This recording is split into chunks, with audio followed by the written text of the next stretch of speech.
commencer à découvrir. Tu peux passer par des difficultés. Le Seigneur dit tu vas faire des miracles. Mais Dieu va. Mais c'est Dieu qui le dit. Mais c'est lui qui doit tout là. Tu vas voir la fin. Et le pasteur, il va comprendre. Mais l'Éternel, qui est béni par l'Éternel, il a envoyé mourir d'abord. À sa porte. Dieu va décider.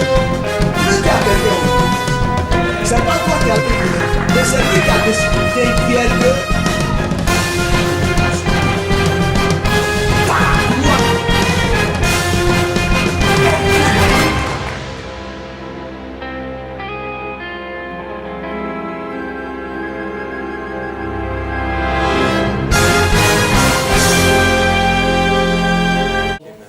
Je veux te rendre la gloire, Elohim, celui qui nous a donné son esprit pour que nous puissions l'appartenir. Je veux te rendre la gloire, celui qui est au-dessus de toutes choses, qui nous a choisis parmi tant de personnes et a permis que nous soyons ses enfants. L'honneur est à toi, Jéhovah Nissi, l'honneur est à toi, Jéhovah Jireh. Je veux parler de ta part, Elohim, mais je ne suis qu'un être humain, je ne suis qu'un homme. Utilise ma langue, utilise mes lèvres, Seigneur, utilise ma personne pour parler à ton peuple, afin que ton seul nom soit glorifié. Père, bénis ta parole, et que ta parole me fasse du bien, et que ta parole fasse du bien à tous ceux qui l'entendront, pour que nos vies changent, et que nous allions de gloire en gloire, parce que tu es Dieu, et tu resteras le seul vrai Dieu. À toi seul la gloire, Seigneur, au nom de Jésus. Amen. Amen. Alléluia. Est-ce qu'on peut acclamer le Tout-Puissant? Amen. Alléluia. Bien-aimés, ce matin, je sens la présence du Seigneur. Et je vais essayer de vous prêcher posément. Je vais essayer de vous prêcher posément parce que c'est comme un enseignement que je donne ce matin. Je vais essayer d'aller doucement. Sauf si l'Esprit de Dieu me fait accélérer. Alléluia. Je sais que le message de ce matin va te faire du bien. Parce qu'il m'a fait du bien pendant que je le préparais, pendant que Dieu m'en parlait. Préparez vos Bibles. Préparez vos Bibles dans le livre d'Exode et restez à Exode parce qu'on va partir d'Exode et on va terminer avec Nombre. C'est surtout ces deux livres que nous allons toucher ce matin. Ce matin, je vais te parler d'un message que Dieu m'a donné. Tu sais, chaque chose a ses amis ou ses ennemis. Chaque chose dans ce monde a ses inconvénients et ses avantages. Amen. Vous savez, la lumière existe, les ténèbres aussi existent. Vous savez, le mal existe et le bien existe. Amen. Amen. Gloire à Dieu. Bien-aimés, le thème du message de ce matin, c'est les cinq poisons de la bonne marche d'une vision. Ou du moins, je vais te le traduire autrement, les 5 poisons contre la bonne marche d'une vision. Maintenant, vous allez me poser la question ce matin, c'est quoi une vision? Pour commencer. Vous voyez, spirituellement déjà, et théologiquement, quand on parle de vision, en général, c'est quelqu'un qui est là et qui voit des choses sur le plan spirituel qu'une autre personne ne peut pas voir. Je prends un exemple. L'ange a apparu à Marie. Mais est-ce que les autres personnes ont vu? C'est Marie, elle a vu l'ange. C'est une apparition. On peut appeler ça une vision. La vision est différente de faire un songe. Un songe, c'est quand il dort. On ne peut pas avoir une vision quand on dort. Quand on est en train de dormir, on rêve, on peut faire des cauchemars ou on peut avoir un songe. Mais quand on a une vision, je vous parle sur le plan spirituel. Quand on dit que quelqu'un a eu une vision spirituellement, ça veut dire que la personne est là et puis il a eu une image. Quelque chose lui est apparu, il a vu quelque chose, il a vu soit comme un film, il a vu quelque chose et il raconte ce qu'il a vu. Il y a des visions qui sont imaginaires. Par exemple, je pense à une voiture Je suis en train de prier pour quelqu'un, je pense à une voiture, je vois avec la personne une voiture, mais je ne le vois pas comme un écran de télé. Mais dans mon esprit, je vois la chose. Je peux dire à la personne, je suis en train de voir ceci, cela et cela. Et il y a d'autres visions qui sont carrément comme un film. C'est-à-dire que la personne est là, il a les yeux vraiment ouverts, et pendant qu'on est là, il voit un ange arrêté là, par exemple. Il voit des démons arrêtés là. Il voit quelqu'un et derrière lui, il voit quelque chose. Il dit, mais attends, la personne là, il est seul, mais il y a quelqu'un derrière lui. Parce que cette personne a eu une vision. Dieu fait grâce à certaines personnes qui ont des visions. Ce n'est pas tout le monde qui l'a. Ce n'est pas tous les serviteurs de Dieu aussi qui l'ont. Dans l'ancien temps, les prophètes avaient des visions. On les appelait des voyants. Amen. On les appelait des voyants. Ils pouvaient voir des anges. Ils pouvaient voir des choses extraordinaires que personne d'autre ne pouvait voir. Mais je ne veux pas vous parler ce matin de cette vision. Ça, c'est la vision spirituelle. C'est la vision que, en général, quelqu'un est là et te dit, oui, j'ai eu une vision. Ce n'est pas de ça que je veux te parler aujourd'hui. Je vais te parler de l'autre vision. Si tu veux, je peux traduire ça, qui est la vision peut-être intellectuelle, ou la vision que je peux traduire, qui est en fait prendre une décision, avoir un but, avoir une ambition, avoir, c'est-à-dire décider de faire quelque chose. Je ne sais pas si je me fais comprendre ce matin. Dans le sens opposé, c'est-à-dire le sens figuré si vous voulez. Alors, une vision, quelqu'un par exemple qui s'élève aujourd'hui, il dit oui, je vais créer une entreprise. Il a la vision d'une entreprise. Je vais dans mon introduction pour faire comprendre ce que je vais vous dire avant qu'on rentre dans le message. Vous voyez, tout ce qu'on voit aujourd'hui, il y a quelqu'un qui a eu d'abord la vision de cette chose et qui a fait pousser sa vision jusqu'à l'accomplissement. Tu montes dans une voiture aujourd'hui, c'est parce que quelqu'un a eu la vision de créer une voiture. Tu vois les maisons comme elles sont construites, c'est parce que quelqu'un s'est dit un jour, on pourrait construire les maisons de telle ou telle manière. Martin Luther King avait la vision. Il avait son rêve. Vous comprenez? Sa vision, c'était que les Noirs et les Blancs soient unis. Il n'a pas vu l'accomplissement de sa vision. Mais après sa mort, sa vision s'est accomplie.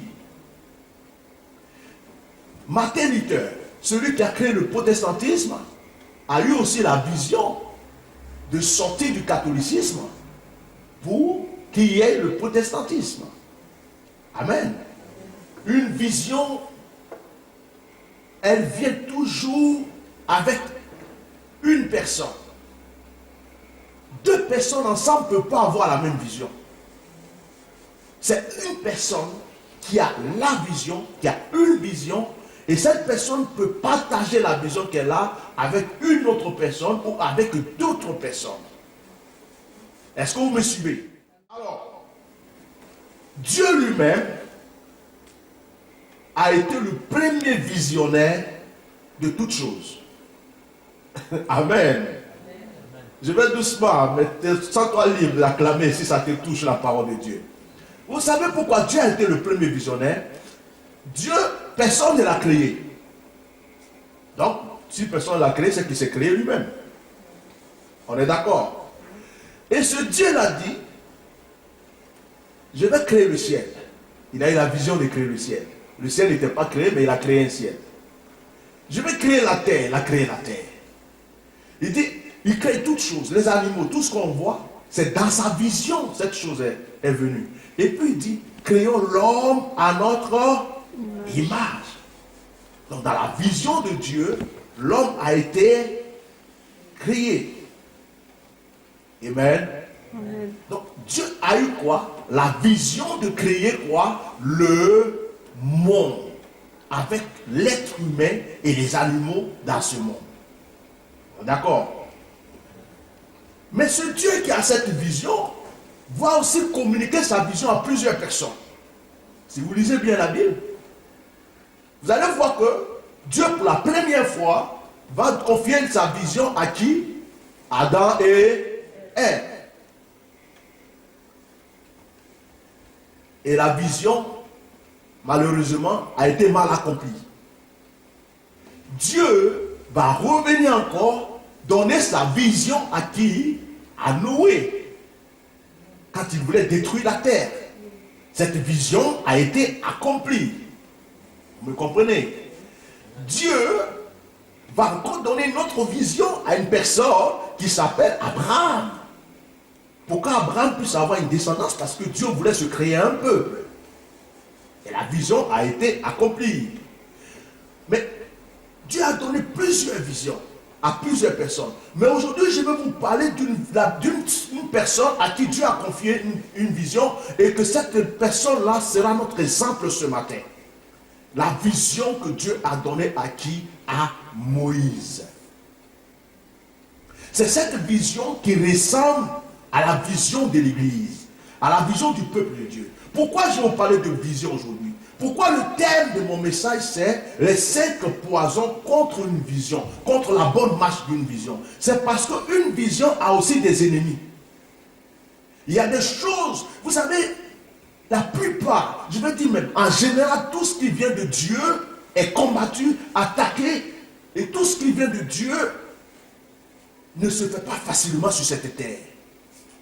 Pourquoi? Parce que Satan a été précipité du ciel. Il est descendu et il a fait de cette terre son royaume. Dieu est le chef et le créateur du monde. Mais Satan est le roi de ce monde, de la terre. Mais regardez s'il vous plaît autour de vous. Tous ceux qui gouvernent sont des francs-maçons, des mystiques, dans des sectes. Ils font des sacrifices humains, ils versent du sang partout pour pouvoir régner. Il y a des artistes, des stars, ils veulent régner, ils vont faire des sacrifices. Ça veut dire que Satan a décidé de régner. Mais pourquoi il fait ça, Satan? Parce que Satan, lui, sait que le ciel existe. Il sait que le paradis existe. Il sait que les anges existent. Il sait que Dieu existe. Il a habité là-haut. Et Satan est descendu. À partir du moment où il est descendu, dans sa jalousie, il dit, moi, je me jure, moi, Satan, que personne parmi ces humains ne puisse aller au ciel. Donc, par jalousie, il nous combat. Par jalousie, il combat notre joie, notre bonheur. Par jalousie, il combat tout ce qui peut nous amener à être heureux. Et par jalousie, il veut tout faire pour nous empêcher à pouvoir hériter le ciel. Amen. Il nous amène le chagrin. Il nous amène l'angoisse. Quand tu es en train de marcher vraiment avec Dieu, il envoie des situations qui vont te décourager. Quand tu es un homme de Dieu, en train de servir vraiment Dieu, Satan va venir pour créer des situations. Vous savez, il y a des serviteurs de Dieu aujourd'hui où je vous parle, qui ont abandonné l'œuvre de Dieu et qui sont en train de faire autre chose. L'œuvre de Dieu n'existe plus dans leur langage. Pourquoi? Parce que le diable a pu les décourager.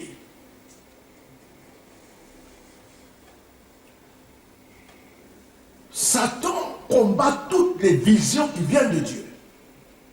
Mais il encourage toutes les visions qui le glorifient lui-même. Amen. Je prends un exemple. Quelqu'un a la vision. Il dit, je veux créer la plus grande boîte de nuit de la France. Satan va l'aider à avoir un terrain. Il va l'aider à avoir tous les moyens.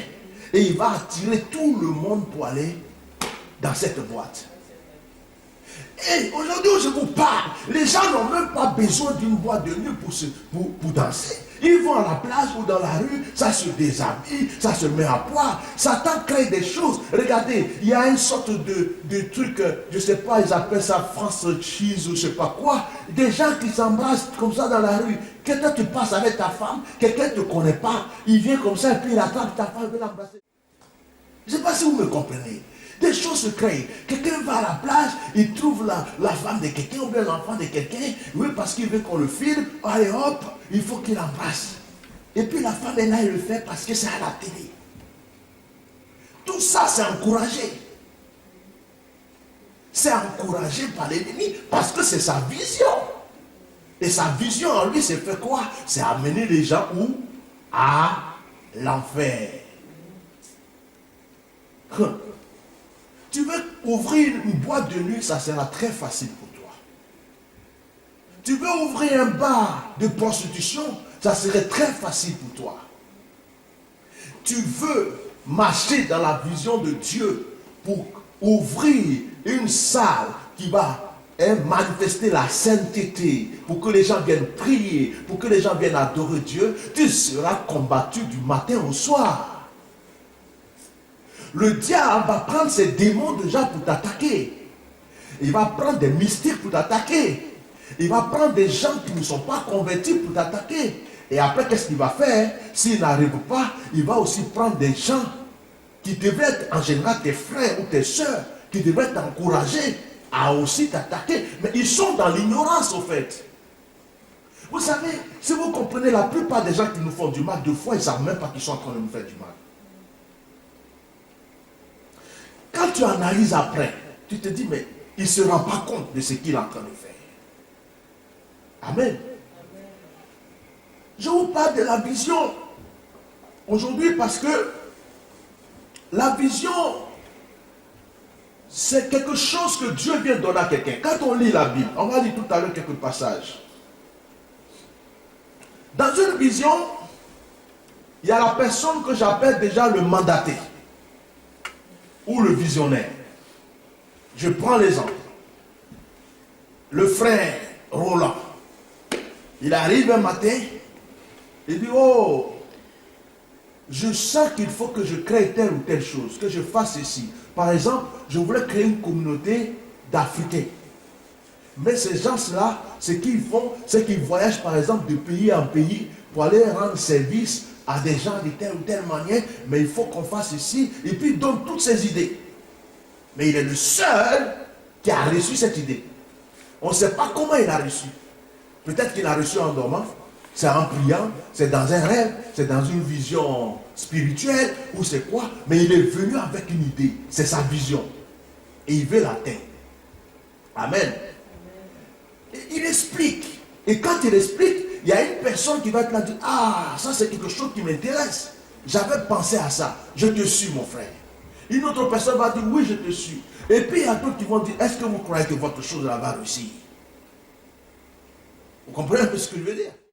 Il tient sa vision et qu'il est convaincu de la vision, il maintient sa décision. Il aura des hauts et des bas, mais il maintient sa vision. Quand tu as une vision, la vision est à toi seul. Et maintenant, tu dois pouvoir la communiquer. Mais ne crois pas que quand tu vas communiquer ta vision, tout le monde va adhérer. Parfois, tu vas te retrouver tout seul dans la vision. Tu vas même souffrir, pleurer. Il y a d'autres qui vont venir vers toi, qui vont dire qu'ils sont dans la vision, après ils vont te laisser tout seul. Mais le plus important, c'est de maintenir ta vision jusqu'au bout. Amen. Amen. Amen. Vous pouvez acclamer le Seigneur. Je sais que mon message est calme ce soir, ce matin, mais ne vous sentez pas gêné. On va rentrer dans la vision, vous allez voir, dans le message. Vous voyez, bien aimé, lorsque Noé a reçu la vision de construire l'arche, Noé avait beaucoup d'amis. Noé, il connaissait toute la ville dans laquelle il habitait. Il a parlé à tout le monde. Qui a cru en Noé? Ils se sont moqués de lui. Oui, toi. Vous savez pourquoi? Parce qu'au temps de Noé, il n'était jamais tombé de pluie. Pour arroser les plantes, Dieu faisait sortir de l'eau comme une sorte de vapeur qui arrosait les plantes. Donc, les gens ne connaissaient pas ce que c'est que la pluie. Et un matin, Noé arrive. Oh, Dieu m'a parlé. Dieu dit, il va pleuvoir. Ça va tuer tout le monde. On dit, oh, toi là, tu as trop bu ton, je sais pas quoi là. Là, Noé, on croit que tu es bourré parce que là, la pluie va quitter au bout de ton nez. De quoi tu parles même? C'est quoi on appelle pluie? Personne n'a écouté Noé. Quels sont ceux qui ont suivi Noé? Simplement sa famille. Et puis vous savez quoi encore? Qui l'a suivi? Les animaux. Pourquoi les animaux ont accepté de rentrer dans l'arche? D'après vous, pourquoi? Parce qu'ils n'avaient pas le choix. Si les animaux pouvaient parler, certains allaient dire à Noé, non, on ne rentre pas dans ton arche. Mais un animal, ça ne parle pas. Hein. On le prend, on le met dans l'arche, il monte et puis c'est tout. À partir du moment où on est enfermé pour ne plus qu'il ressorte, il est dedans. Mais l'homme, il est libre de décider. Il est libre d'adhérer. Il est libre de refuser. Amen. Amen. Dieu va donner une vision, là où on rentre dans notre message, à quelqu'un. Moïse, qui s'appelle, son nom qui signifie sauver des eaux. En fait, lorsque Moïse est né, si vous lisez l'histoire, les Égyptiens étaient en train de voir que le peuple d'Israël devenait nombreux. Je prends un exemple. On est des Africains, on est en France. Et le gouvernement français se rend compte qu'il y a plus d'Africains que de Blancs. C'est un exemple. Hein? Et puis il dit, un décret. À partir de maintenant, toutes les sages femmes, tuez tous les enfants mâles, noirs qui naissent. C'est un peu ce qui s'est passé en Égypte. Donc les femmes, quand elles accouchaient, au lieu qu'on aille tuer mon enfant, elles peuvent prendre leur enfant et puis jeter, le mettre sur le Nil. Pour dire peut-être qu'il va te sauver quelque part. Le seul qui a été sauvé du Nil, c'est qui? Moïse. Là où les autres sont morts, lui il a été sauvé parce que sa destinée était de pouvoir sauver le peuple d'Israël. Je vais dire à quelqu'un en prêchant ce message. Parce que tu es né pour un but. Regarde ton passé. Regarde d'où tu viens. Regarde les accidents que tu as ratés. Qui t'ont pas tué. Regarde là où un jour tu étais. Quand tu es parti, on t'a dit quelque chose s'est passé dans ce lieu. Regarde quand tu as quitté tel endroit, on t'a dit il y a eu la guerre. Regarde quand tu as quitté tel lieu, on t'a dit il y a eu tel problème. Dieu t'a fait naître pour une destinée. Amen. Amen. Et tu es né pour cette destinée. Donc cette destinée-là, tant que tu ne l'as pas accomplie, my God, tu ne quitteras pas cette terre. On peut te tendre des pièges.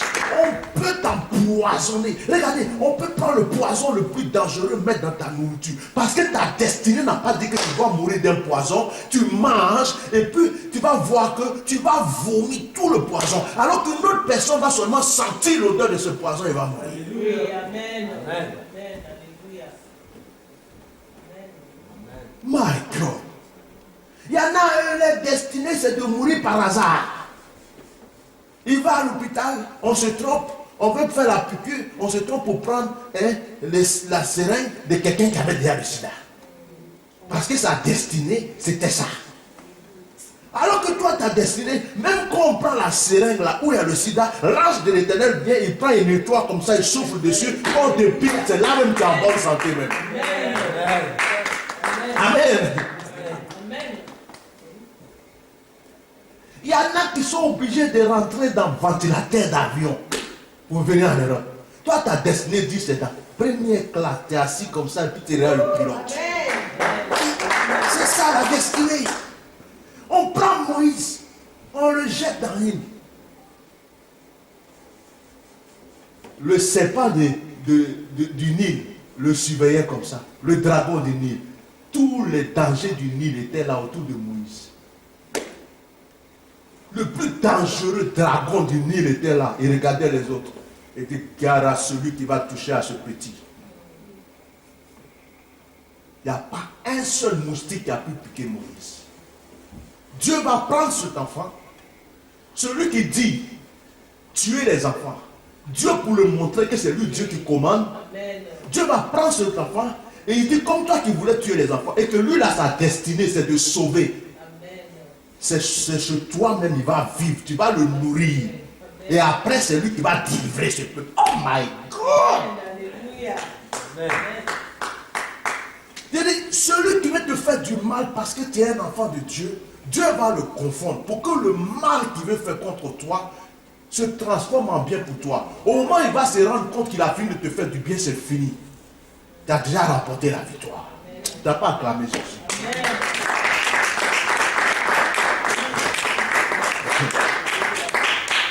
Il y a des choses qui vous arrivent souvent, arrêtez de vous plaindre. Il y a des choses qui vous arrivent, vous êtes là. Pourquoi ça m'est arrivé? Dieu est en train de préparer une grande bénédiction pour toi. Amen. Si Pharaon n'avait pas décidé que les enfants d'Israël soient tués, Moïse ne serait jamais jeté dans le Nil. Et s'il n'avait pas décidé ça, Moïse n'aurait jamais grandi chez Pharaon pour apprendre toute la sagesse qu'il a appris chez Pharaon. Et son histoire serait une histoire fade. Il fallait qu'une décision soit prise. Il fallait que sa vie soit en danger avant que Dieu vienne prouver qu'il est Dieu.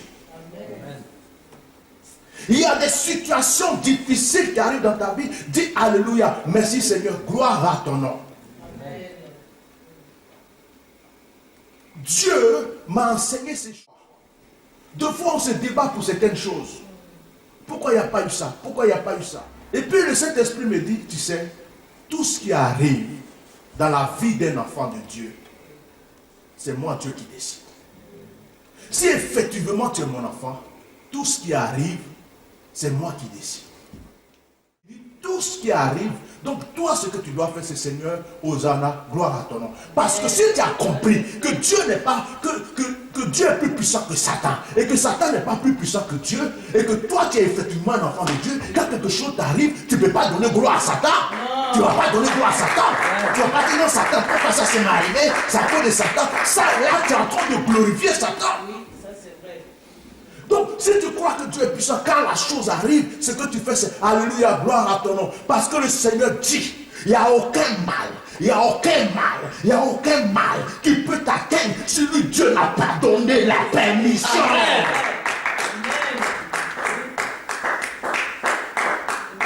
Sauf si tu as désobéi, ou sauf si tu n'es pas dans sa volonté. Mais si tu es dans sa volonté, bien aimé, il n'y a aucun mal, aucune situation qui arrive sans que ce soit lui qui a donné l'accord. Amen. Amen. Alléluia. C'est lui qui décide. Il n'y a aucun mal qui va arriver sans que ce soit lui qui décide. Oh, alléluia. Deux fois même, je te donne les exemples très simples. Deux fois tu vas être là et puis tu sens que tu as la fièvre. Tu n'as pas envie de manger. Quand tu manges, tu vomis. Tu ne sais pas ce qui t'arrive. Oh, j'arrive pas à manger. Mais Dieu est en train seulement de t'obliger à jeûner parce qu'il y a une situation spirituelle qui se passe que toi tu ne vois pas. Il est en train de te faire mener un combat que tu ne comprends pas. Toi tu crois que tu es malade. Alors que pour lui tu n'es même pas malade. Sinon quand Dieu veut que tu manges, il te donne l'appétit. Et quand tu n'as pas l'appétit, ça veut dire que j'ai un peu. Il y a quelque chose qui se passe. Alléluia. Gloire à Dieu. J'ai une de mes filles aux États-Unis, elle me dit, papa, je t'envoie une offrande. Là, c'est une parenthèse, ce n'est pas mon message. Et puis, elle me dit, papa, attends la semaine prochaine parce que ce que je vais envoyer, je n'ai pas la totalité. J'ai seulement $200, mais je ne peux pas, moi, j'aurais voulu t'envoyer $500. Et puis, j'ai dit, bon, d'accord, la semaine prochaine. Et puis, cet esprit me dit, non. Si tu fais ça, tu vas bloquer sa bénédiction. Elle ne pourra pas t'envoyer cette somme. Parce que dès que tu vas rapprocher, le diable va envoyer des problèmes. Elle va dépenser cet argent. Elle va encore l'autre semaine chercher une solution pour ça. Elle ne va pas trouver et ça va être comme une dette. Après, elle ne pourra même plus payer. Elle va te fuir. Donc, dis-lui le peu qui est dans sa main. Elle n'a qu'à le faire. Ça va ouvrir une autre porte et elle pourra faire le reste après. C'est ce que je lui ai donné comme conseil. Amen. La Bible même dit ne remets pas à demain. Parce que tu ne sais pas ce que le lendemain te réserve. On ferme la parenthèse. Dites fermé. Amen. Amen. Je continue dans mon message. Donc, ce matin, je voulais te parler de quoi? La vision. Donc, Moïse, quand on lit dans la Bible, Exode chapitre 2, Exode, le chapitre 2. Nous allons comprendre dans Exode chapitre 2, là où va commencer l'histoire de Moïse. Je sais que vous avez déjà lu. À cause du temps, je ne vais pas lire ce passage. Je vais vous amener à suivre le message à cause du temps. Mais Exode chapitre 2 dit, il y avait un homme dans la maison de Lévi, il a pris pour une femme, fille de Lévi, on parle du papa de Moïse et de sa maman, d'accord? Ça c'est pour connaître Moïse. Donc voilà, la Bible explique que Moïse est né, hein, sa maman l'a caché, elle ne pouvait plus le cacher, comme je viens de le dire tout à l'heure, donc elle a fait quoi? Elle a posé, elle a envoyé dans le Nil, d'accord? Amen. Amen. Mais qu'est-ce qui s'est passé dans l'histoire de Moïse? Moïse, pendant qu'il était élevé chez Pharaon, sentait en lui qu'il n'était pas égyptien. Il sentait qu'il était étranger dans cette maison. Le peuple qui était esclave, là, le peuple des enfants d'Israël, lui, Moïse, en fait, ce qu'il voyait, c'est qu'il sentait qu'il était plus proche de ces personnes que la famille de Pharaon. Donc un jour, il va se promener, Moïse va voir que on était en train de frapper un juif, un enfant d'Israël, mais à mort. Il n'a pas aimé. Et lui qui était, on peut dire prince, puisqu'il était dans la maison de Pharaon, c'était un prince. C'était en quelque sorte l'un des héritiers de Pharaon. Il va descendre de son char et il va attraper celui qui frappait le juif esclave. Et il va le frapper à mort. Moïse, après avoir commis cet acte, il ne savait pas, Moïse, en ce moment, que c'était dans le plan de Dieu qu'il fasse ça. Il y a beaucoup d'enseignements là. Parce qu'en fait, Moïse sentait que c'est lui qui allait délivrer le peuple d'Israël. Mais le temps de Dieu n'est pas arrivé. Je vais dire à quelqu'un ce matin, même si tu sens en toi que Dieu veut faire quelque chose, si le temps n'est pas arrivé, ne dévance jamais Dieu. My God. My God. Alléluia. Dieu t'a dit, je vais faire ceci. Deux fois, il y a des prophéties qui sortent. Je suis l'Éternel, je ferai ça. Oui, Dieu a dit, mais il ne t'a pas dit que c'est demain matin. Le temps, il ne t'a pas dit. L'heure, il ne t'a pas dit. La seconde, il t'a pas dit. Attends. Quand son temps arrive, tu ne fais même pas d'effort. Quelqu'un ne peut pas acclamer pour ça. Alléluia. Quand le temps de Dieu arrive, on ne fait plus d'efforts. J'étais dans ma petite chambre. Je cherchais, on ne sait pas, on appelle chez nous garba pour manger, je ne trouvais pas. À quelqu'un, je mangeais. C'est-à-dire, je gênais même forcé. Aïe! Ah, mes chaussures tordues, mon pantalon tordu, ma Bible, je vais prêcher.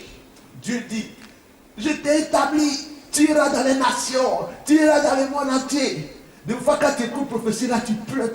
Après, quand tu as fini, tu dis, mais Dieu, est-ce qu'il ne s'est pas trompé même? Parce que tu regardes la situation dans laquelle tu es et tu te poses des questions. Si ce n'est pas des blaguer, s'amuser, Dieu est en train de te faire. Mais le jour où tu te retrouves dans l'avion, monsieur, vous voulez qu'on vous serve quoi? Monsieur, vous voulez boire quoi? Et puis tu regardes le visage de la femme, tu regardes l'aile de l'avion, tu regardes le ciel, tu dis non, les prophéties commencent à se... Hein? Tu descends, et puis tu regardes ta vie du passé, et tu regardes la vie du présent, tu dis mais au fait Dieu m'avait dit ça il y a une vingtaine d'années, et c'est ça accompli. Amen. Mais imagine, Dieu t'a dit, je vais faire ceci, je vais faire cela. Le même jour, le lendemain, tu arranges tes affaires. Tu t'en vas à l'ambassade, à l'aéroport, tu dis, moi, Dieu m'a dit, je vais dans le monde entier. Laissez-moi parler, monsieur. Quittez là, ouais. On appelle la sécurité pour te mettre au dehors. Tu te dis, mais qu'est-ce qui se passe? Dieu m'a dit, Dieu t'a dit, mais le temps n'est pas arrivé. Mais Moïse sentait la chaleur en lui. Il sentait qu'il fallait qu'il sauve ce peuple. Mais je vais dire à quelqu'un aujourd'hui, quand Dieu t'appelle, quand Dieu te donne une vision, quand Dieu te fait ressentir en toi que tu as des dons spirituels, Dieu ne te fait pas accomplir ça comme ça brutalement. Dieu te fait passer par ce qu'on appelle le feu. Il te fait passer par une formation. Il te fait passer par les épreuves. Il te fait passer par des difficultés de support. Dieu te brise Parce que si Dieu ne te brise pas, tu vas croire que les choses là, tu les fais par ta propre force. Amen. Le Seigneur dit, tu vas faire des miracles. Mais Dieu va te briser jusqu'à ce que tu comprennes que quand tu pries pour un malade qui le guérit, ce n'est pas toi qui le guéris, mais c'est Dieu qui le guérit. Que toi-même tu n'es rien, tu n'es qu'un être humain, tu es une personne, mais Dieu t'utilise, c'est tout. Quand Dieu t'appelle, il fait tout pour effacer ta propre nature, pour que lui seul, Dieu même, puisse régner en toi. Amen. Il sait que tu es coloreux. Il va amener des gens pour te provoquer tout le temps. Pour que tu t'énerves, pour qu'un jour tu te dises, bon, je suis fatigué de m'énerver. Je ne m'énerve plus. Dieu dit oui, on a gagné là. Il sait que tu es pressé. Il va faire des choses tout le temps. Tu vas courir. Et puis tu n'y arrives pas. Et à un moment, tu vas dire, bon, j'arrête de courir, je vais être patient maintenant. Dieu dit, ça fait 2. Et il va arriver des choses en toi jusqu'à... Et puis au moment où tu es couché, Seigneur, je n'ai plus de force. Même quand il t'appelle, tu dis, Seigneur, est-ce que tu es sûr? J'ai plus de force. Il dit, oui, toi tu es prêt maintenant à me servir. Toi tu es prêt maintenant à accomplir la chose. Amen.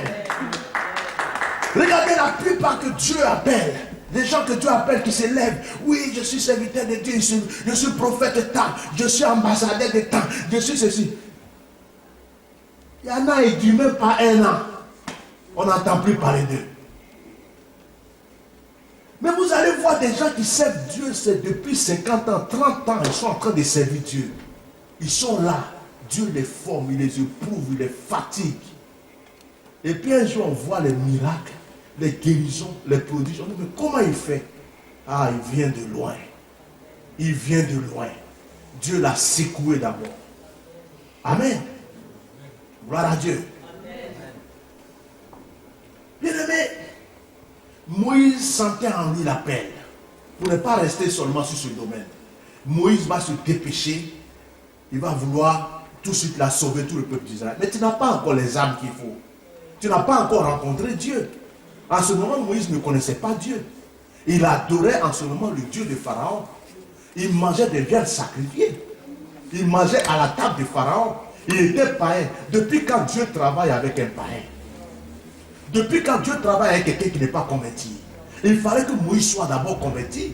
Mais pour que Moïse soit converti, pour pouvoir avoir la vraie vision, il fallait que Moïse rencontre qui? Alléluia. Dieu lui-même d'abord. Le peuple là que tu veux délivrer là, celui à qui le peuple appartient, il faut que lui-même tu le rencontres d'abord. Tu veux être pasteur, rencontre Dieu. Tu veux être prophète, rencontre Dieu. Tu veux être une femme d'affaires pour l'Éternel, rencontre Dieu. Tu veux être quelqu'un qui est béni par l'Éternel, rencontre Dieu. Tant que tu n'as pas rencontré Dieu sur ton chemin, tu agis dans la chair. Amen. Et si Dieu n'est pas dans la chose, il n'y a pas d'accomplissement. Amen. Tu te fatigues, tu tournes. Mais si Dieu est dans la chose, tu as des propositions, il y a des ouvertures, tout est facile parce que Dieu est dedans. Moïse, donc, après cet acte, va faire quoi? Il a vu qu'il vient de tuer un Égyptien. C'était dangereux. Moïse, on ne lui a même pas dit qu'on va le tuer ici. Peut-être qu'on allait juste le punir ou quoi, mais Moïse s'est enfui. Il est allé dans le désert. C'est là que sa formation va commencer. Dieu savait qu'un jour Dieu allait délivrer, il savait qu'un jour il allait délivrer le peuple d'Israël, il allait le faire passer par le désert aussi. Donc il a envoyé Moïse, c'est un réma qui sort. Il a envoyé Moïse d'abord connaître ce qu'on appelle le désert. Que Moïse sache. Tu dis que tu es pasteur. Tu ne connais pas épreuve, tu veux prêcher sur épreuve. Tu ne connais pas pauvreté, tu veux dire aux gens de sortir de pauvreté. Est-ce que vous me comprenez un peu? Amen. Tu n'as pas vécu quelque chose, tu ne peux pas enseigner à quelqu'un. Donc Moïse est parti vivre le désert. Et là-bas, il a oublié qui il était. L'habit royal est parti. La couronne royale est partie. Sa chair, sa force même qu'il prenait pour frapper les gens est partie. Il est devenu quoi? Un simple berger. Et puis c'était même pas son propre troupeau. Tellement qu'il était pauvre. Il est allé, quelqu'un lui a donné sa fille. Et puis la personne a dit, tu n'as pas l'argent pour payer la dot. Tu prends ma fille, mais tu vas te lever chaque matin pour paître les brebis. Moïse dit, je n'ai pas le choix, sinon je ne mange pas. Donc il se lève le matin, c'est lui qui paie le troupeau. Amen. Amen. Moïse avait oublié le peuple d'Israël. Moïse avait oublié l'Égypte. Il avait oublié ses frères qui souffraient. Il pensait à sa propre vie. Chaque matin, quand il se levait, avec son bâton de berger et ses moutons, il va se promener, il fait tout le tour qu'il faut, et puis il les ramenait à la bergerie. C'était son travail. Dieu, ça n'existait plus. Le peuple d'Israël, ça existait. Dieu voyait dans le ciel que Moïse était brisé. Et quand tu lis dans Exode, le chapitre 3,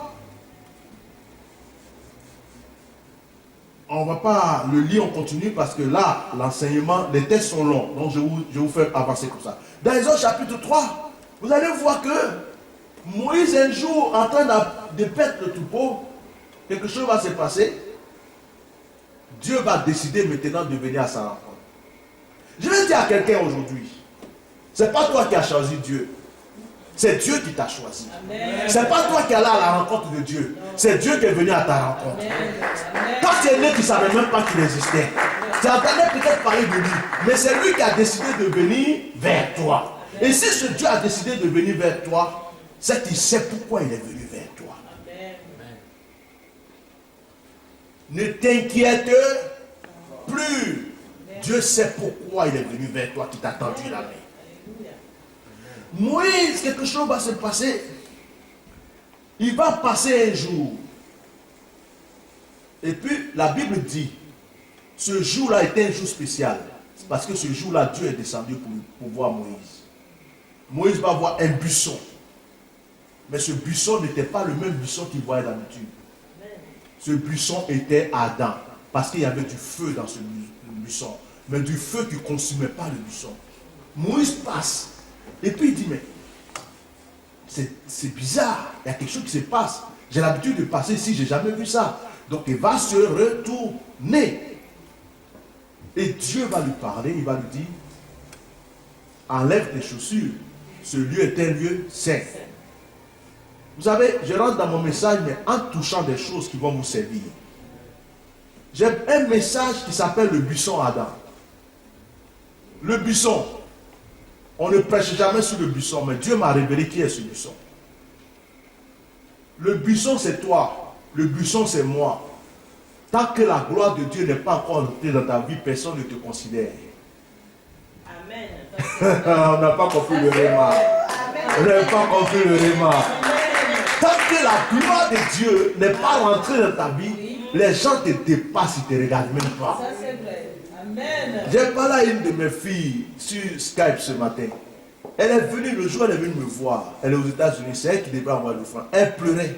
Si tu vois son visage, on dirait qu'on lui a annoncé la mort de son père, de son grand-père, de toute sa famille. J'ai prié pour elle, j'ai prophétisé sur elle. Maintenant, quand il la voit, on dirait qu'il y a la lumière dans son visage. Amen.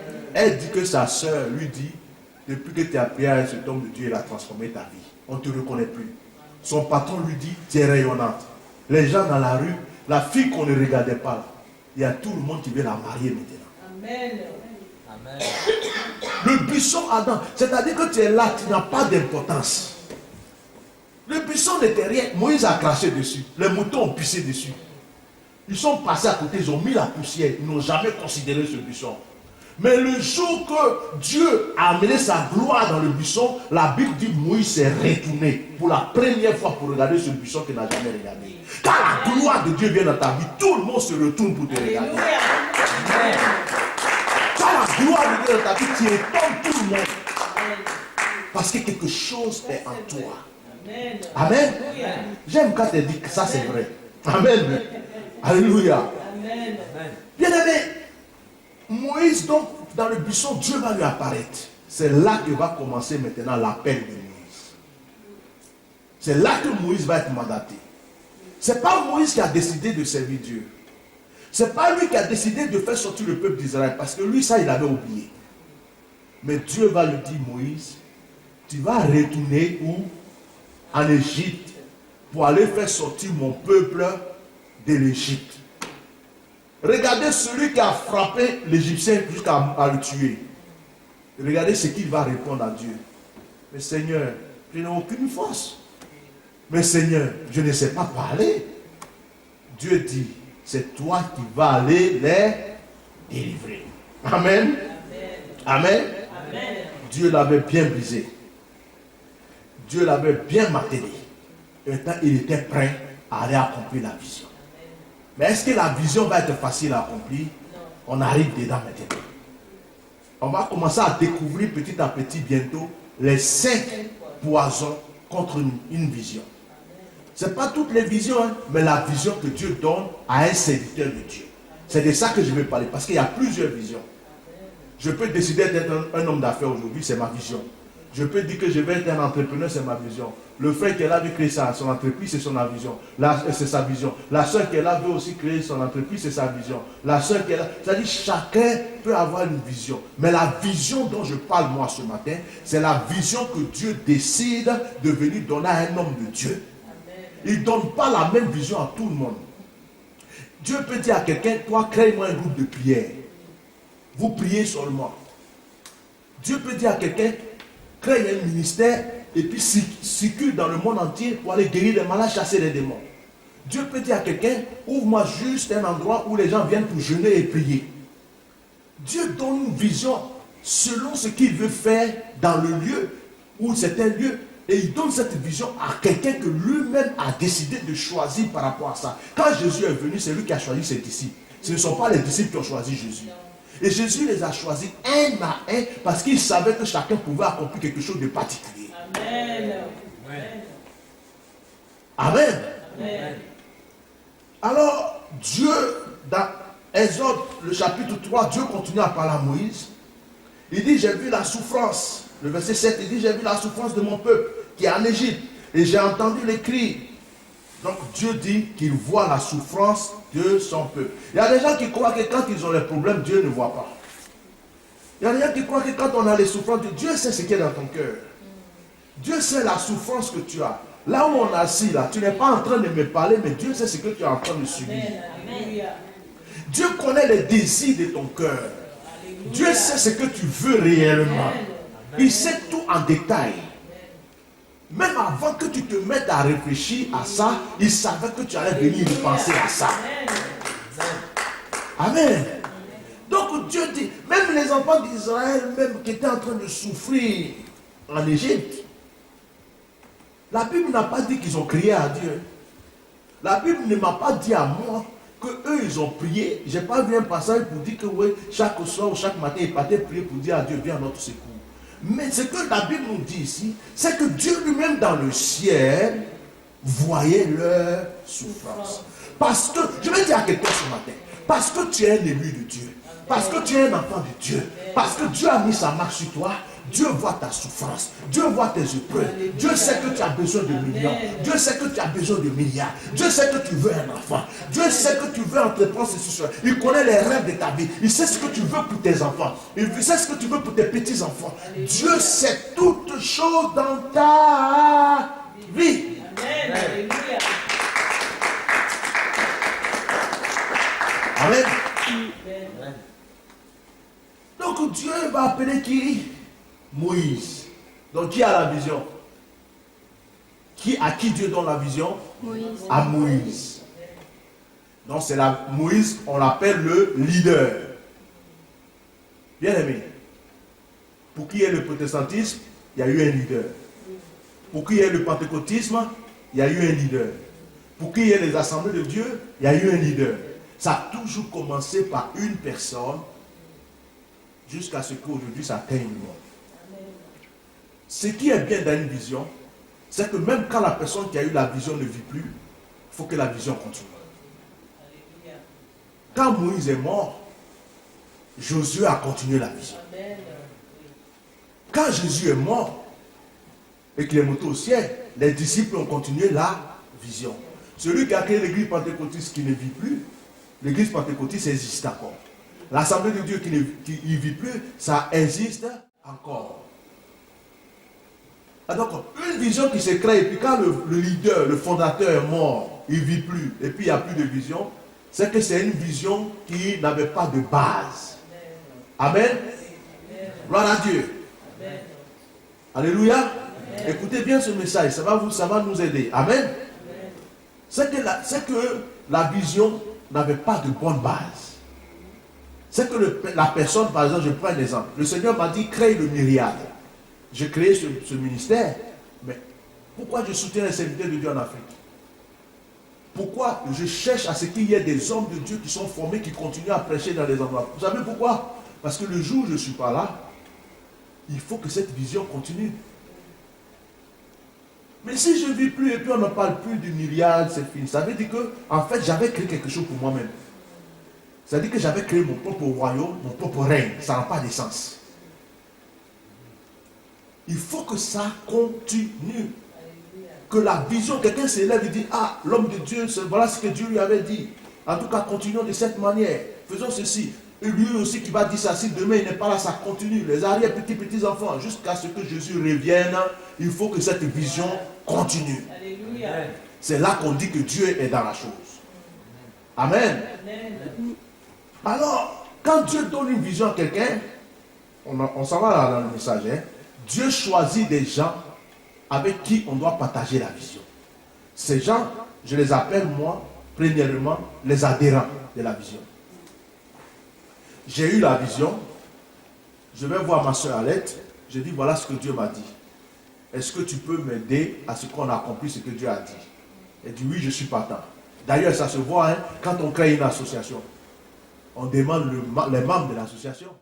On demande aussi le président. Ouais. Amen.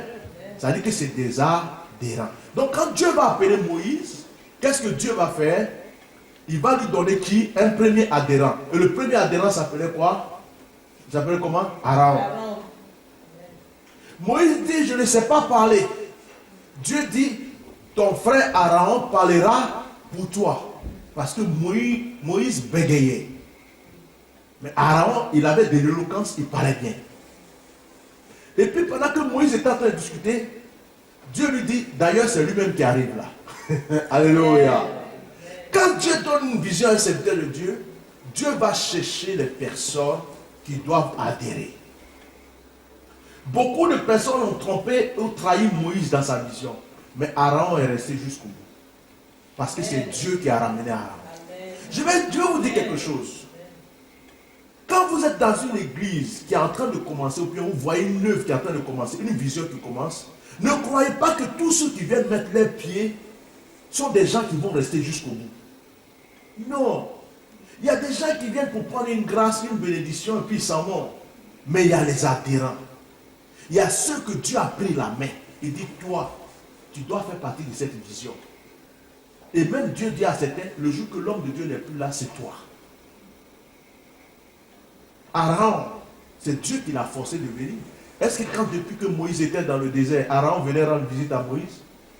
Mais ce jour-là, précisément où Dieu lui parlait, Dieu avait déjà dit à Aaron, va voir ton frère, parce que c'est ensemble que vous allez délivrer le peuple d'Israël. Quand Aaron est venu voir Moïse, on dirait que les deux s'étaient mis d'accord depuis très longtemps. Amen. On dirait que les deux s'étaient mis d'accord depuis longtemps. Ils se sont entendus et puis ils sont allés directement chez Pharaon. Amen. Est-ce que vous me suivez? Oui. Ce message va vous faire du bien. Si vous écoutez bien ce message, vous allez savoir si vous êtes adhérent d'une vision ou si vous êtes accompagnateur d'une vision. Amen. Amen. Alors, pendant que Dieu appelle les adhérents, il y a un autre groupe de personnes aussi qui se collent à la vision. Ces personnes-là, ce ne sont pas les adhérents. On les appelle les bénéficiaires de la vision, c'est-à-dire le peuple. Je vais vous donner un exemple très simple. L'œuvre de Dieu commence ici. Le dimanche prochain, je vais consacrer la diaconesse Esther et je vais prier aussi pour le frère Albert. On est d'accord? Et je vais aussi prier pour la sœur Alette pour qu'elle s'occupe vraiment de son ministère d'intercession. Vous comprenez? Bon. Donc, ils sont là. C'est des gens que Dieu... Après, bientôt, il y a le chantre qui arrive. Il y a les musiciens qui arrivent, il y a la chorale. Tous ceux-là, ils ont des responsabilités. On est d'accord? Donc, eux, on les appelle quoi? C'est l'équipe qui fait partie de la vision. Vous comprenez? Je ne sais pas si vous me comprenez. Maintenant, tous ceux qui vont venir après, ce sont les bénéficiaires de la vision. C'est-à-dire que quand le groupe musical est en train de chanter, c'est pour les faire danser. La diaconesse va les servir, le pasteur va les prêcher, mais ils n'auront pas les mêmes responsabilités que ceux qui sont les adhérents de la vision. Eux, ils sont les bénéficiaires. Si jamais on doit faire, par exemple, on dit, les membres du bureau, on a une cotisation à faire, par exemple, pour faire ceci, eux, on ne leur dira pas de faire cette cotisation. On peut leur dire si quelqu'un veut qu'il fasse quelque chose. Mais les membres du bureau, on peut dire chacun donne 50 euros par exemple, c'est obligé. Les associations font ça par exemple. Parce qu'ils sont adhérents, ils sont membres adhérents. Mais les bénéficiaires, c'est les gens qui viennent parce que ça les intéresse, ils viennent en profiter un peu de temps en temps. Donc tu peux être bénéficiaire comme tu peux être adhérent. On se comprend ce matin? On continue. Alors, bien aimé, ici, les adhérents, c'est le peuple d'Israël. Vous pouvez voir ça dans Exode chapitre 12, le verset 37 à 51. On a largement dépassé l'heure, donc on ne lit pas de passage.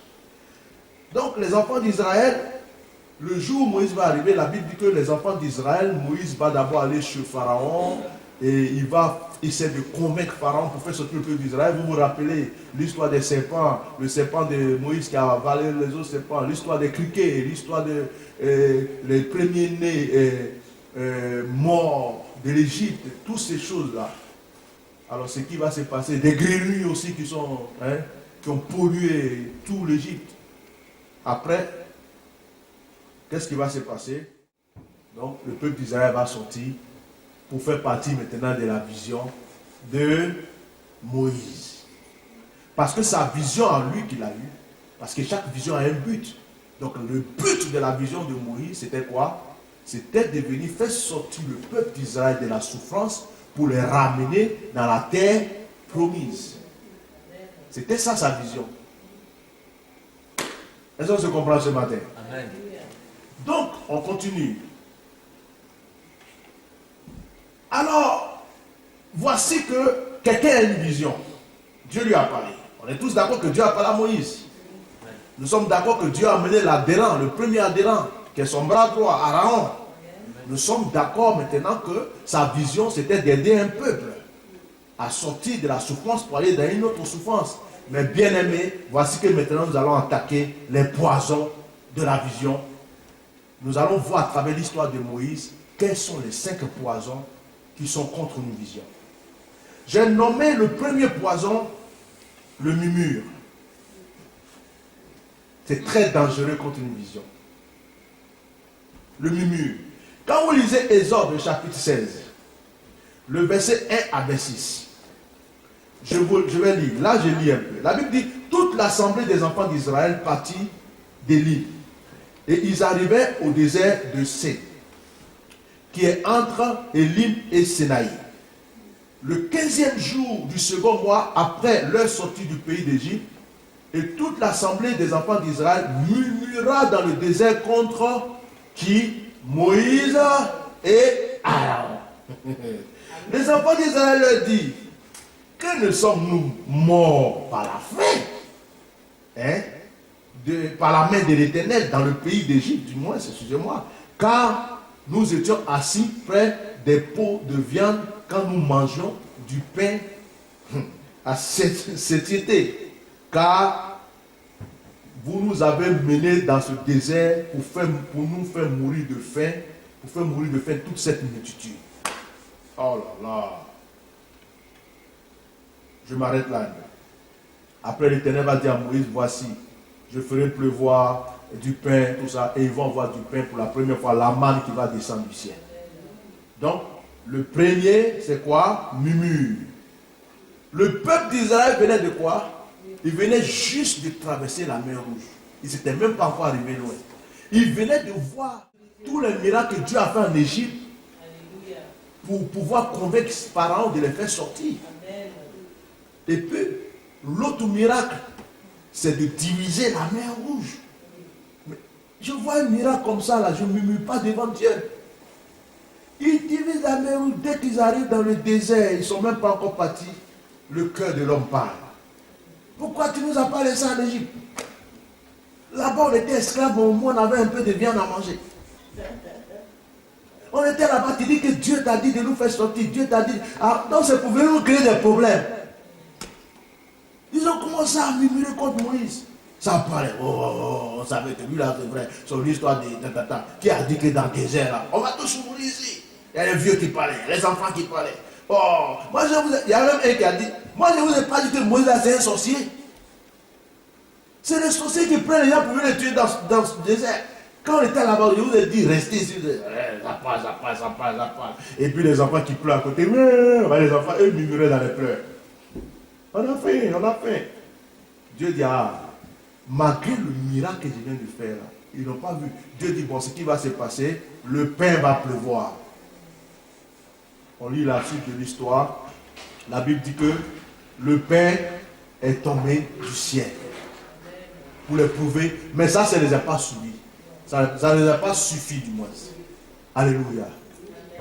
Donc, retenez bien, le premier poison contre la vision que Dieu donne à un homme de Dieu, dans le peuple de Dieu, le premier poison, c'est qui peut briser une vision, détruire une vision, ou faire du mal à celui qui a la vision, c'est le murmure.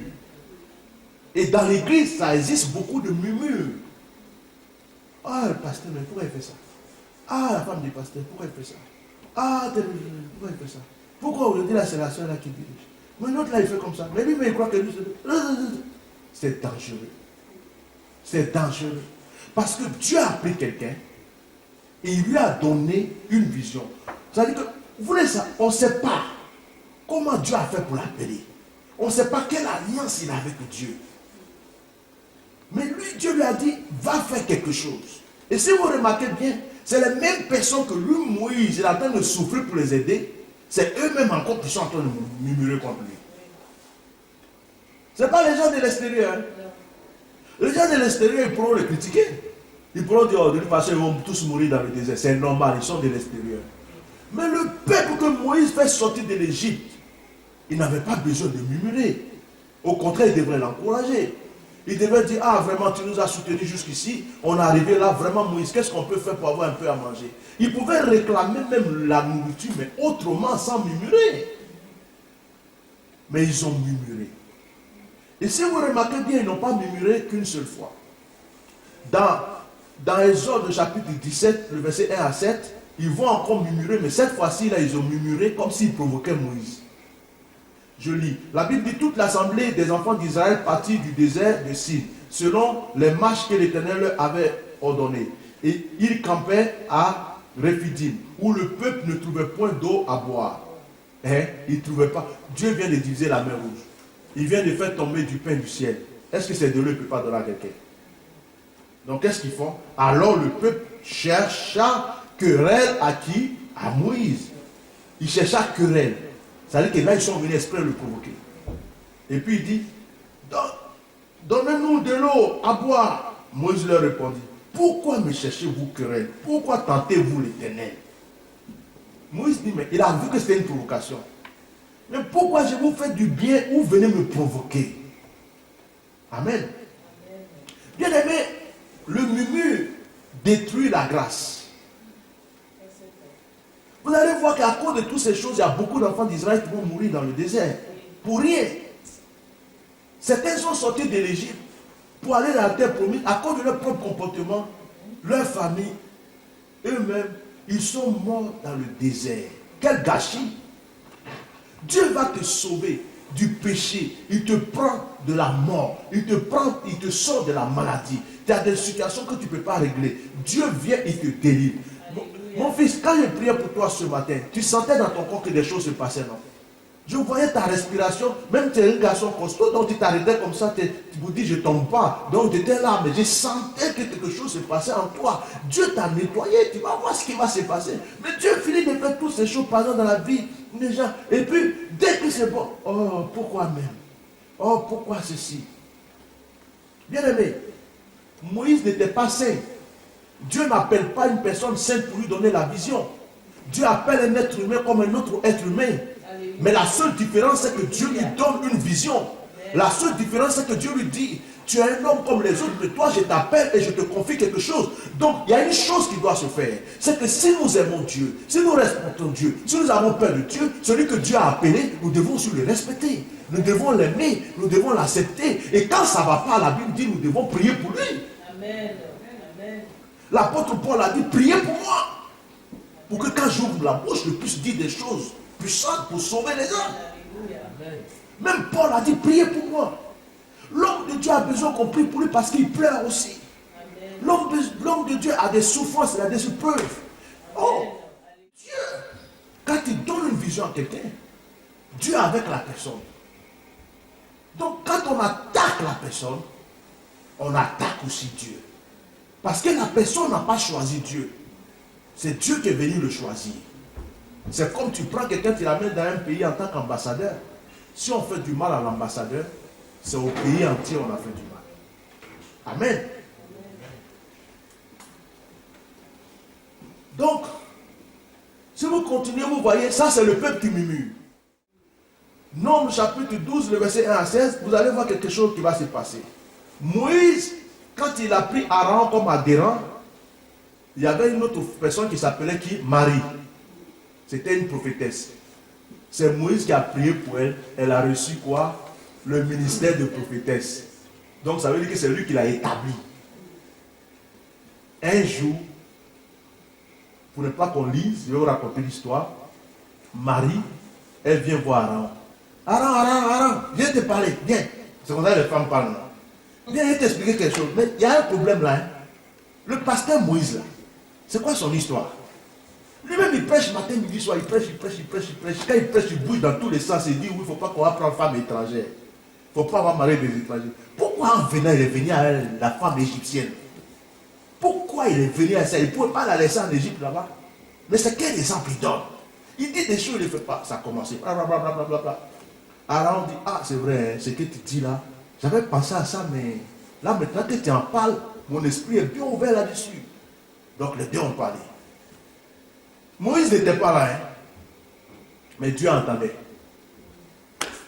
Donc Dieu dit, il vient et puis il les parle. Il dit, bon, vous deux là, quand je vais vous parler, je vous parle comment? Dans des songes, non? Dans des visions. Non? Il dit, mais Moïse, lui, quand je vais lui parler, je lui parle bouche à bouche. Amen.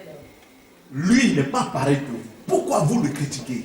La Bible dit que la lèpre est descendue sur Marie. Amen. C'est Moïse même qui est venu prier pour Marie. Donc vous voyez, ça c'est le murmure de ceux qui travaillent à côté de l'homme de Dieu. Hein? L'homme de Dieu, il donne une responsabilité. Il dit par exemple, tu chantes. Demain, tu es en train de chanter, il vient et te dit non, ta manière de chanter aujourd'hui, je n'ai pas aimé, je n'ai pas senti l'Esprit de Dieu. Mais c'est lui qui a la vision. Il sait ce que Dieu lui a dit. Il faut simplement dire, ah, homme de Dieu, j'ai compris, demain on va améliorer la chose. Tu n'as pas besoin de bouder, sortir pour aller dire, oh, mais ce que tu as dit là, pourquoi tu dis, pourquoi le pasteur même il dit que je ne sais pas chanter, moi je ne chante plus, et si tu vas parler sur la route jusqu'à arriver chez toi à la maison, ça va te donner quoi? On te dit que tu es responsable d'intercession. Jamais tu demandes au pasteur, mais papa, quels sont les sujets de prière même pour lesquels je dois prier? Service d'homme, en général un homme de Dieu. Un homme de Dieu doit être escorté. Quand je dis escorté, ça veut dire quoi? Il doit avoir du protocole. Je ne sais pas si vous me comprenez, ce n'est pas pour se glorifier. Regardez Jésus, il avait ses disciples qui empêchaient même des gens de venir le toucher. C'est Jésus même qui disait, laissez-les venir. Donc je peux dire par exemple, frère Roland, en tout cas, c'est mon protocole. Si Roland dit à quelqu'un, non, le pasteur est occupé, tu ne peux pas le voir, il a dit ça. C'est moi qui peux lui dire, laisse-le venir. Je ne sais pas si vous me comprenez. Mais si demain, je donnais cette responsabilité à Roland, et puis, il y a quelqu'un qui passe, il est rempli d'alcool, je ne sais pas quoi, puis il vient comme ça, puis il vient tirer ma veste, il déchire ma cravate devant tout le monde. Il dit, mais Roland, tu ne fais pas bien ton travail, c'est qu'elle a fait ça. Et puis il sort. Pasteur là, mais c'est pas pour qui même? Lui-même n'a pas de main, il ne peut pas attraper les gens, c'est quoi ces histoires, il parle jusqu'à... Et puis ça va. Vous voyez, le murmure de ceux qui sont à côté de l'homme de Dieu. Si vous remarquez bien, tout ce que je suis en train de vous expliquer, ce n'est pas des gens de l'extérieur. Hein. C'est le peuple et les gens qui sont à côté. Amen. Amen. Le deuxième, c'est quoi?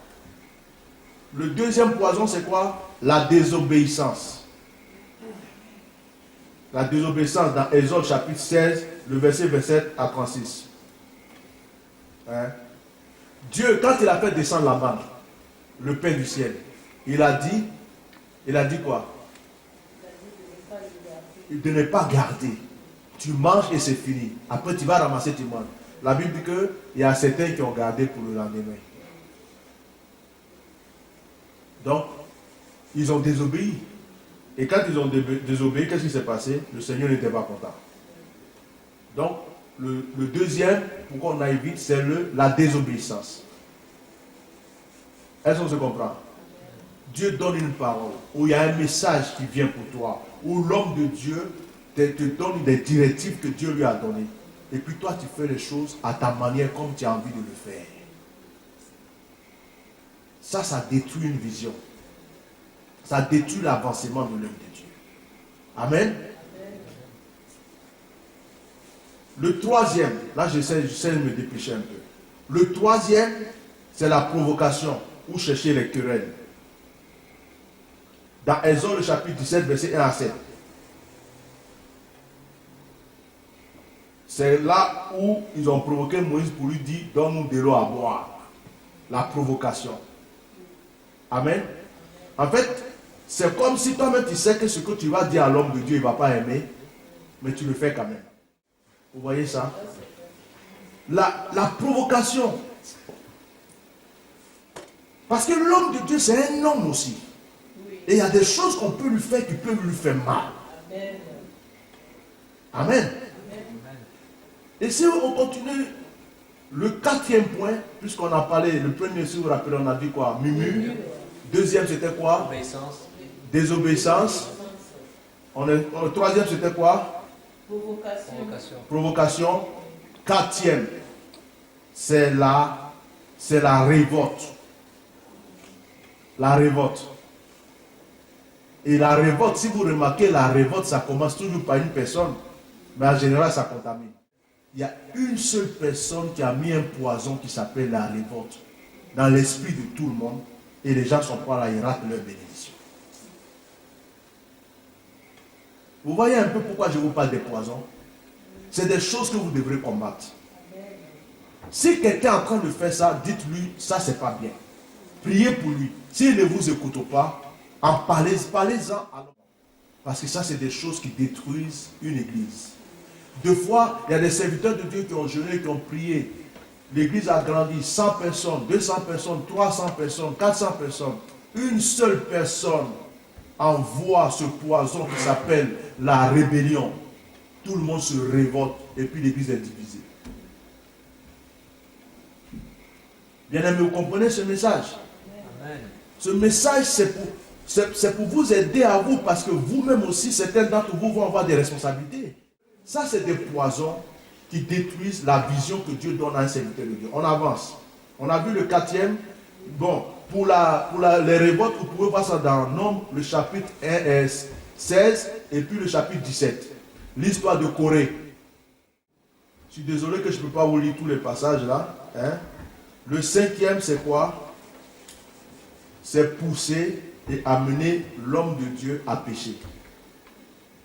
Ça, c'est le cinquième et le dernier poison. C'est-à-dire, on l'énerve tellement qu'à un certain moment, il s'énerve et puis il pêche. Ça veut dire que la vision est détruite. C'est comme l'histoire de Moïse. Les enfants d'Israël ont tellement tenté qu'à la dernière minute, dans Nombre,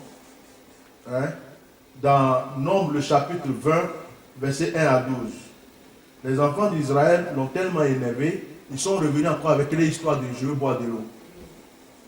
Donc Moïse était fâché, Moïse a été patient jusqu'au bout. Mais cette fois-ci, il était énervé. Dieu lui dit de frapper le rocher. Normalement, c'était une seule fois qu'il devait frapper le rocher pour que l'eau sorte. Mais tellement qu'il était énervé, il était, bon, Bon, vous voulez boire de l'eau. Voilà. Maintenant, buvez l'eau. Voilà ça. Vous comprenez un peu ce que je suis en train de dire? Dieu est dans le ciel et regarde Moïse, pourquoi tu frappes le rocher comme ça? Le Seigneur a dit frappe. C'est comme ça, c'est tout. Par la foi, tu frappes, on n'en parle plus. Mais il s'est énervé, il agit dans la chair. Quelqu'un qui a souffert, qui est allé prendre un peuple jusqu'à dans le désert, ils sont à côté de la terre promise. À cause du comportement des gens, il n'a pas pu lui-même mettre ses pieds à Jéricho. Un homme de Dieu a lutté pour aider un peuple, pour aider des gens jusqu'à la dernière minute. À cause du comportement de certaines personnes, il abandonne tout. Il laisse tout tomber. Et puis, il perd la grâce que Dieu lui a donnée. Amen. Amen. Voilà les 5 poisons. Premier, murmure. Deuxième, désobéissance. Désobéissance. Troisième, Provocation. provocation. Quatrième, Rébellion. rébellion et révolte. Révolte. Cinquième, pousser l'homme de Dieu à pécher. Donc, d'après vous, quand vous écoutez un message comme ça, qu'est-ce qu'on doit faire dans le peuple de Dieu?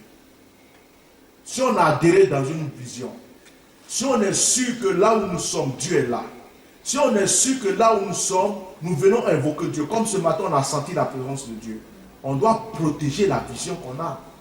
On doit la protéger comment? Par la prière. On doit prier pour le serviteur de Dieu parce que le diable, quand il vient attaquer, il attaque la tête d'abord. Vous comprenez pourquoi le serviteur de Dieu, quand il y a quelqu'un qui fait une offrande pour l'avancement, l'homme de Dieu l'aime beaucoup. Vous savez pourquoi?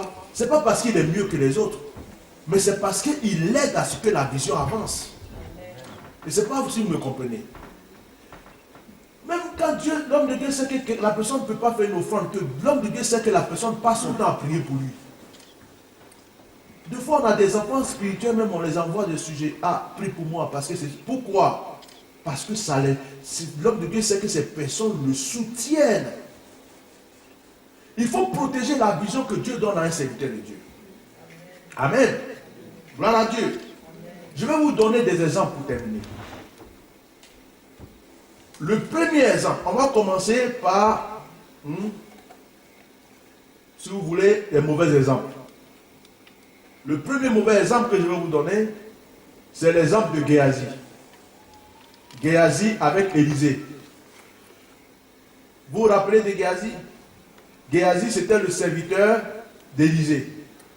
Un jour, il y a un lépreux qui s'appelait Naaman, qui va venir voir Élisée pour qu'Élisée le guérisse. Ce lépreux va être guéri. Parce que Élisée lui a dit, va te laver 7 fois dans le Jourdain.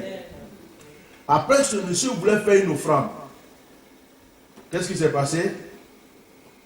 Élisée a refusé l'offrande. Parce que l'offrande pour lui était sale. Il y avait la lèpre dedans. Mais Géasi aimait tellement l'argent. Géasi est passé derrière pour aller voir ce monsieur pendant qu'il partait pour lui dire que mon maître m'a envoyé pour reprendre l'offrande. Et en fin de compte, la lèpre qui était dans la vie du monsieur est venue dans la vie de Géasi. Le nom de Géasi veut dire la vallée de la vision. Ça, c'est les gens qui sont à l'église et puis ils croient qu'ils savent tout. Ils croient qu'ils sont plus intelligents que le pasteur. Ils croient que eux, ce qu'ils ont dit là, c'est ça. Mais le pasteur il devrait faire comme ça ou faire comme ça. S'il vous plaît, l'homme de Dieu a eu une vision. L'homme de Dieu a une vision. Consultez-le, conseillez-le, essayez de l'encourager. Mais ne croyez pas que parce qu'il n'a pas écouté ce que vous avez dit, soit il ne vous aime pas ou soit il n'est pas intelligent, mais c'est parce que Dieu lui parle aussi. Il faut qu'il écoute Dieu d'abord, avant de vous écouter. Et peut-être ce que vous avez dit là, il va le faire. Mais Dieu lui a dit que ce n'est pas encore le temps de le faire. Il faut qu'il attende d'abord pour le faire. Mais ce n'est pas parce que tu es venu lui dire ceci qu'il va le faire demain. Tu n'es pas son Dieu. Ce n'est pas toi qui lui as donné la vision. Je vous ai dit que je vous parlais posément ce matin. Amen. Donc, Géasi, c'est un très mauvais exemple. Et l'autre mauvais exemple, c'est qui? Tout le monde connaît ce monsieur. Dans Luc 22, 1 à 6. Judas, mauvais exemple, qui a vendu Jésus. Vous connaissez toute son histoire. Je ne vais pas m'attarder dessus. Mais si vous remarquez les deux, hein, Judas, si vous remarquez les deux, c'est affaire de l'argent. Les deux. Amen. On devrait faire ceci. Pourquoi l'homme de Dieu ne fait pas cela? Si on fait comme ça, c'est ceci, cela. Vous savez ce que ça veut dire, Judas? Son nom, c'est ce que ça veut dire? Ça veut dire traître. Ça veut dire hypocrite, infidèle. Et puis, on peut traduire aussi pour dire ouverture. C'est-à-dire que lui, il ouvre la porte pour que les démons rentrent. Judas. Voilà ce qu'il veut dire son nom. Quand on vous dit que le nom agit sur les gens, c'est important. Amen. On va se donner maintenant 3 exemples à suivre. Le premier exemple, c'est qui? C'est Josué. Josué qui était avec Moïse. Le nom Josué, Jéhoshua, ça veut dire l'Éternel est salut ou Dieu sauve. Ça veut dire Dieu sauve. Remarquez bien l'histoire de Moïse. On ne parlait pas du tout de Josué. Il était effacé, il était là. Quand Moïse dit, Josué, va me soulever ça, il va le faire. Josué va faire, on n'entendait même pas parler de lui. Mais c'est cet enfant qui va prendre la vision en main après la mort de Moïse pour ramener le peuple d'Israël à la terre promise. C'est des personnes comme ça que les hommes, les leaders, les hommes qui ont des visions ont besoin. Des gens qui sont là et qui maintiennent la vision. Quand il y a des gens comme ça dans ton ministère, dans ton église, tu es content. Il y a des gens, j'ai un fils spirituel en Côte d'Ivoire, un prophète. Il a sa propre église, son propre ministère. À chaque fois quand il m'écrit, il dit, papa, je n'ai jamais eu un père comme toi, tu resteras le seul, il n'y aura pas un autre. Il dit, moi, tu es mon père. On t'a critiqué, tu es mon père. Quel que soit ce que les gens vont dire contre toi, tu es mon père et tu resteras mon père. Il dit, tu es mon seul exemple. Après Dieu, dans l'œuvre de Dieu, c'est toi. Chaque fois, il me dit, Seigneur, une chose. Je l'écoute, je ne sais même pas comment je vais faire pour bénir cet enfant, tellement qu'il touche mon cœur. Quand il y a des gens comme ça autour de toi, tu as la force d'avancer. Amen. Deuxième bon exemple, c'est qui? Élisée lui-même. Élisée a été qui? Le disciple de qui? Élie. Le disciple d'Élie. On n'a jamais appris qu'Élisée a eu problème avec Élie. Même le jour où il allait avoir la double onction, il a suivi Élie. Élie l'a insulté, il l'a chassé. Il a même voulu le shooter. Mais Élisée a suivi Élie jusqu'au bout. Il a été obéissant jusqu'à avoir la double onction. Élisée, son nom veut dire Dieu sauveur. Là. Dieu sauveur. Soyez des Josué, soyez des Élisée. Soyez fidèles à la vision que Dieu vous a donnée. Est-ce que tu crois que c'est par hasard même que tu es assis là? Dieu te met là pour quelque chose. C'est-à-dire, regardez l'œuvre. L'église pentecôtiste, l'assemblée de Toubré, toutes les églises sont dans le monde entier. Où l'œuvre. Quand on parle de l'histoire de ces choses, on dit il était une fois, il y a eu ça, l'autre s'est ajouté ça. La France, c'est quelqu'un qui a une vision et puis la France a été créée. L'émancipation de la femme, c'est une femme qui a eu une vision et puis ça a été créé. Ça s'est manifesté. Est-ce que vous me comprenez un peu ce que je dis? L'abolition de l'esclavage. Les partis politiques, c'est quelqu'un qui s'est levé et dit, bon, moi je vais créer un parti politique, et puis aujourd'hui ça existe. L'UMP par exemple, tout ça. C'est quelqu'un qui est là, qui a une vision, et puis il y a des gens qui sont adhérents. Sarkozy n'est plus président, mais l'UMP continue. On est d'accord? Vous voyez un peu? Mais un jour, quand on parle de l'histoire de la France, on dit telle personne a fait ceci, telle personne a commencé là, ça a commencé par les tel Gaulois, tel ceci, jusqu'à ce qu'on arrive à ce que nous, aujourd'hui, nous sommes adhérents de cette vision française. On se comprend un peu? Le troisième, c'est Pierre.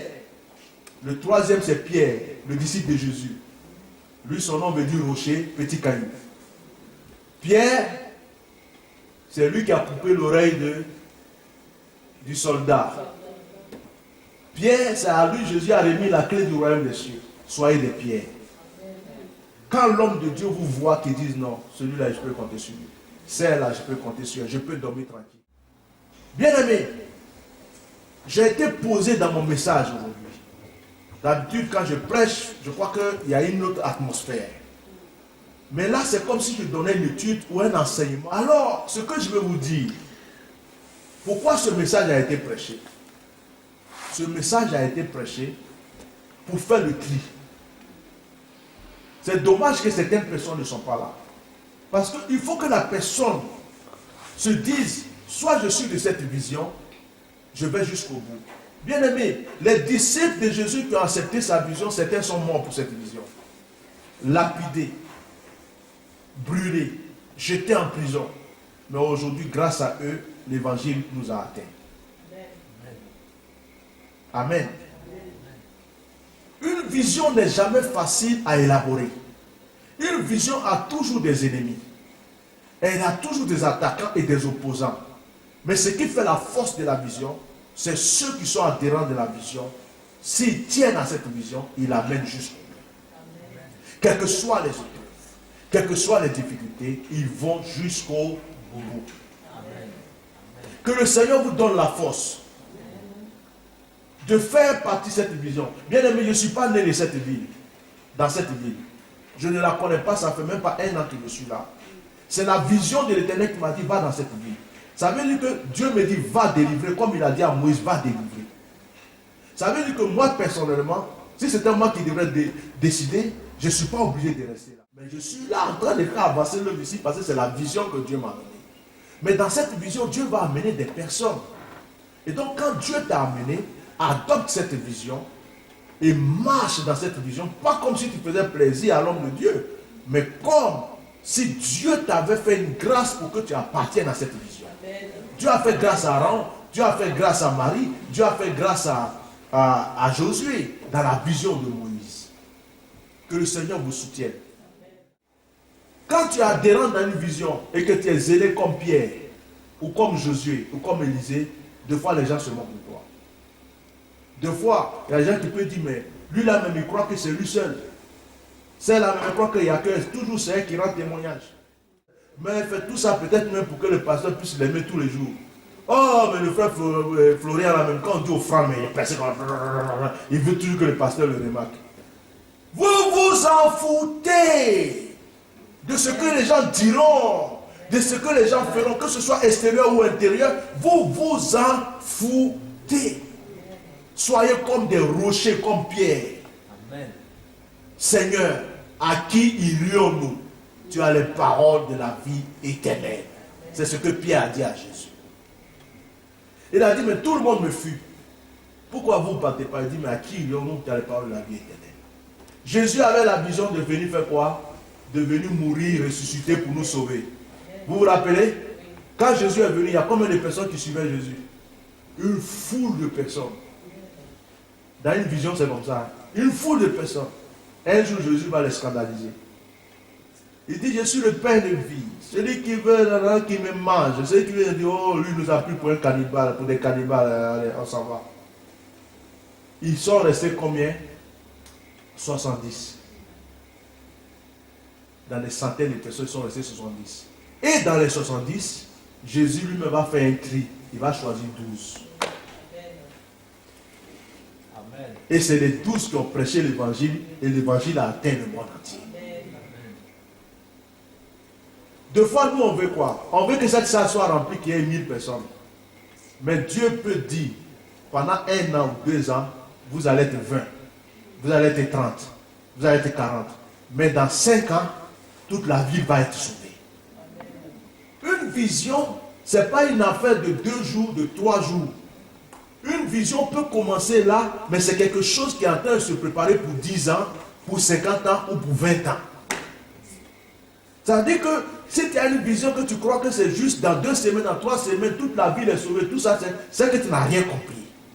Une vision se construit comme une maison. C'est petit à petit, on met tout ce qu'il y a à faire et puis ça se construit. Donc dans la vision, on doit être patient. Dans la vision, on doit se supporter. Dans la vision, on doit se comprendre. Dans la vision, on doit s'entraider. Et c'est là que Dieu se glorifie.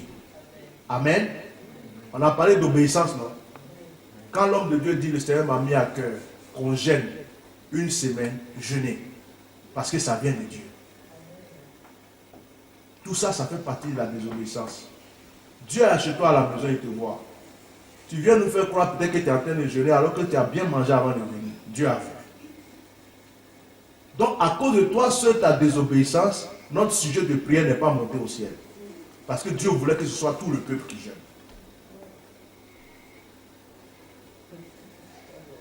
Amen. Allez-y donner des conseils à ceux qui n'étaient pas là aujourd'hui. Et puis dites-leur, si tu sais que tu es de cette vision, voilà comment tu dois marcher. Mais si tu n'es pas de cette vision, passe à côté de la porte, mais ne rentre plus là-bas. Je suis sérieux.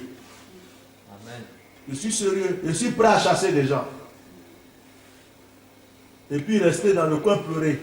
Tous ceux, Seigneur, ils sont tous partis. Ramène-moi les vrais maintenant. Il va me ramener. La première fois où ce message a été prêché, que Dieu m'a donné ce message, je vais terminer par ce témoignage. C'était un soir. Le lendemain, je voulais prêcher sur la bénédiction. Et puis, pendant ce temps, j'avais un fils et sa femme qui étaient là. Et puis, Dieu me montrait dans des songes, dans des trucs qu'ils avaient commencé à être rebelles. Ils préparaient des coups derrière moi et tout. C'est le jeune qui m'a aidé ici pour qu'on commence l'œuvre et tout. Mais je ne comprenais pas trop. Et le jour où je dis je vais prêcher, c'était samedi soir, j'étais là, mon message était prêt, tout était bon. Ce n'était pas avec la tablette, je devais prêcher avec la Bible. Le Seigneur me réveille et dit ton message que tu veux prêcher demain, tu changes. Le message que tu dois prêcher, le thème c'est les 5 poisons contre une vision. Je ne savais pas qu'il y avait des choses graves qui se préparaient. Et quand j'ai commencé à prêcher le message, le frère était dans la chaise comme ça. Comme si je parlais de lui. Il n'était pas bien, il regarde sa femme. Il n'était pas bien. Sa femme, même pour la première fois, elle n'est pas venue s'asseoir là. Elle était là, elle a fait semblant de s'occuper des enfants. Alors qu'ils préparaient un coup depuis des semaines. Ils avaient déjà vu une famille de fausses prophétesses à côté. Les gens, on lui dit, on va vous accueillir, on va faire ceci. Ils ont préparé leur coup pour pouvoir s'en aller. Mais il ne me disait rien. Il rigolait avec moi. Il mangeait avec moi. Il faisait comme s'il n'y avait rien. Alors que tout était déjà prêt. Quand je suis venu prêcher le message, on dirait que je savais tout ce qu'ils avaient prévu. Le mardi, ils ont disparu, ils sont partis, sans dire au revoir.